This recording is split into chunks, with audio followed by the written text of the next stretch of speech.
विजयनगर में गंगू नाम का व्यक्ति रहता था। उसके बारे में कहा जाता था कि वह बड़ा ही मनहूस है और जो सुबह सुबह उसकी शक्ल देख ले उसे खाना भी नसीब नहीं होता। धीरे धीरे यह बात पूरे विजयनगर में फैल गई और महाराज कृष्णदेव राय को भी इसके बारे में पता चला।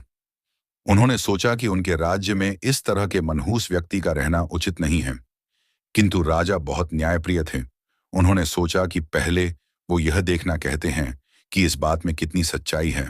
राजा ने अपने सेनापति को आदेश दिया कि गंगू को उनके सामने लाया जाए। सैनिकों ने गंगू को महाराज कृष्णदेव राय के समक्ष पेश किया। महाराज कृष्णदेव राय जिस कमरे में सोते थे उसी में गंगू के लिए भी बिस्तर लगवाया और सुबह जब राजा सोकर उठे तो उन्होंने सबसे पहले गंगू का चेहरा देखा। कुछ देर बाद अचानक कार्य आ जाने के कारण राजा को राजमहल से बाहर जाना पड़ा और उस दिन वो इतने व्यस्त रहे कि उन्हें खाना भी नसीब नहीं हुआ।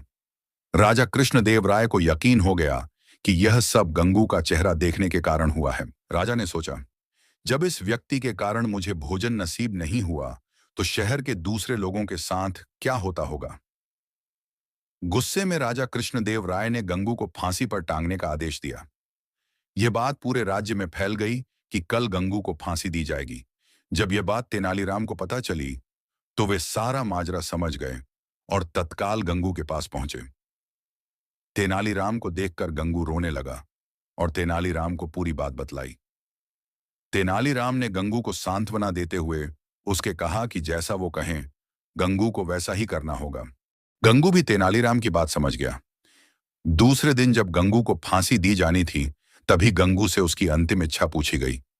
गंगू बोला, मुझे महाराज से मिलकर कुछ बतलाना है, यही मेरी अंतिम इच्छा है। सैनिकों ने महाराज कृष्णदेव राय से गंगू की अंतिम इच्छा बतलाई। महाराज कृष्णदेव राय गंगू की अंतिम इच्छा पूर्ति के लिए उसके पास गए और बोले, बतलाओ गंगू, तुम्हें क्या बतलाना है। गंगू बोला, महाराज, इस राज्य में एक व्यक्ति मुझसे भी ज्यादा मनहूस है। पहले दंड उसे मिलना चाहिए, फिर मुझे। महाराज कृष्णदेव राय ने बड़े आश्चर्य से गंगू से पूछा, गंगू, बतलाऊं, वह मनहूस व्यक्ति कौन है। गंगू बोला, महाराज, वह मनहूस व्यक्ति कोई और नहीं बल्कि इस राज्य का राजा अर्थात आप हैं। यह सुनकर महाराज कृष्णदेव राय अत्यधिक क्रोधित हुए और बोले, जानते हो गंगू, तुम क्या बोल रहे हो, इसके बदले तुम्हें दंड भी मिल सकता है। गंगू बोला, महाराज, मृत्यु दंड से बड़ा कोई दंड हो सकता है क्या। यह तो आप मुझे दे ही चुके हैं। कृपया आप मेरी विनती सुन लें, इसके बाद आप जो भी दंड देंगे वह मुझे सहर्ष स्वीकार होगा। यह सुनकर महाराज का क्रोध कुछ शांत हुआ और बोले, तुम्हें जो कहना है कहो।